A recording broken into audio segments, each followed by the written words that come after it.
ఆదిలాబాద్ లో రాజకీయాలు రసవత్తరంగా మారాయి. మున్సిపల్ పీఠం కోసం కాంగ్రెస్ కసరత్తు చేస్తోంది. బీజేపీకి చైర్మన్ పీఠం దక్కకుండా అన్ని పార్టీలను ఏకం చేసే పనిలో హస్తం పార్టీ నేతలున్నారు. ప్రత్యేక శిబిరంలోకి కాంగ్రెస్ రెబల్స్ ను తరలించారు.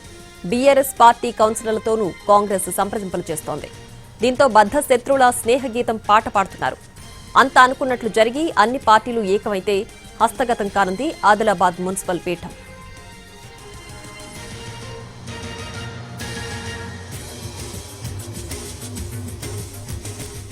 ఆదిలాబాద్ మున్సిపల్లో కాంగ్రెస్ జెండా ఎగురవేసేందుకు కాంగ్రెస్ వ్యూహాలు రచిస్తోంది. రెబల్ అభ్యర్థుల ఇంటికి వెళ్లి కాంగ్రెస్ నేతలను బుజ్జగిస్తున్నారు. డీసీసీ అధ్యక్షుడు నరేష్ జాదవ్ ఆధ్వర్యంలో పార్టీ సీనియర్ నేతలు రంగంలోకి దిగారు. ఆదిలాబాద్ పీఠంపై జెండా ఎగురవేస్తామంటున్నారు కాంగ్రెస్ నేతలు. దీనికి సంబంధించి మరింత సమాచారాన్ని మా ప్రతినిధి సారంగపాణి అందిస్తారు.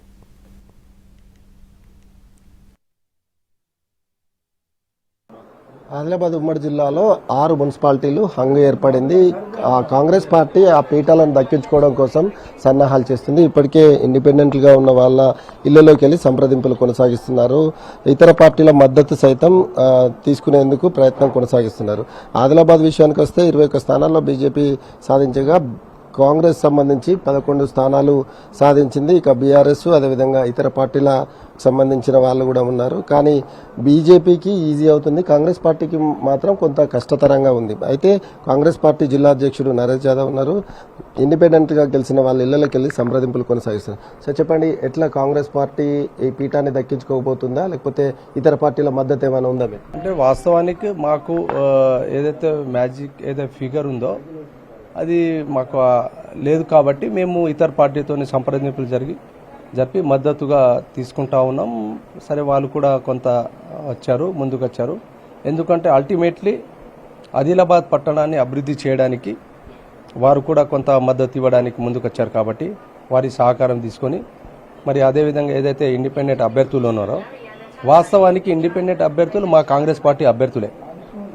కొంత మా తప్పిదాలు అనుకోండి, ఏదో కారణాల వల్ల వాళ్లకు అభ్యర్థిత్వం మేము పరిగణలోకి తీసుకోకపోవడం, మరి వారి మా ఇండిపెండెంట్ రెబల్గా ఉండడం, తప్పకుండా వారు ఇప్పుడు గెలిచారు కాబట్టి మా కుటుంబ సభ్యులే కాబట్టి వారిని మళ్ళీ మా పార్టీలోనే ఆహ్వానించి వారికి సముచిత స్థానం సముచిత గౌరవం కూడా ఇస్తామనేసి వారికి నచ్చ చెప్పడం జరిగింది. వారు కూడా కాంగ్రెస్ పార్టీ పక్షాన చొరవతో రేపు, ఎందుకంటే ప్రభుత్వంలో ఉన్నాం కాబట్టి ప్రజలకు ఇచ్చినటువంటి ఏదైతే హామీ నెరవేర్చడానికి కూడా వారికి కూడా సాధ్యమైతే ఉద్దేశంతో వారు కూడా మాకు ఒక ఎక్కువ స్థానాలు కావాలి. కాంగ్రెస్ పార్టీకి వచ్చింది 11.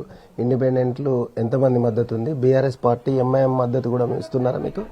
ఇప్పుడు ప్రయత్నం చేస్తా ఉన్నాం. మాకు 11 మా స్థానాలు మేము గెలిచాము.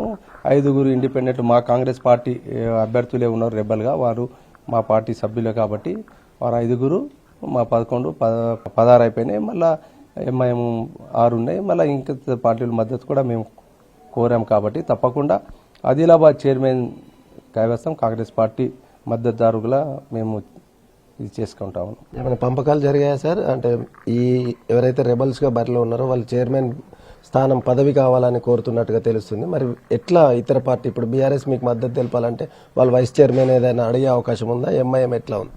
ఇప్పుడు మిత్రపక్షాలు అంటే ఇప్పుడు కలిసి చేస్తున్నాం కాబట్టి అందరికీ సమన్వయం చేయాల్సినటువంటి బాధ్యత ఉంటుంది కాబట్టి అన్ని విషయాలను పరిగణలోకి తీసుకొని నిర్ణయం తీసుకుంటాం. ఎట్టి పరిస్థితుల్లో బీజేపీ అయితే పీఠం ఎక్కదు అంటారు కాంగ్రెస్ పార్టీ.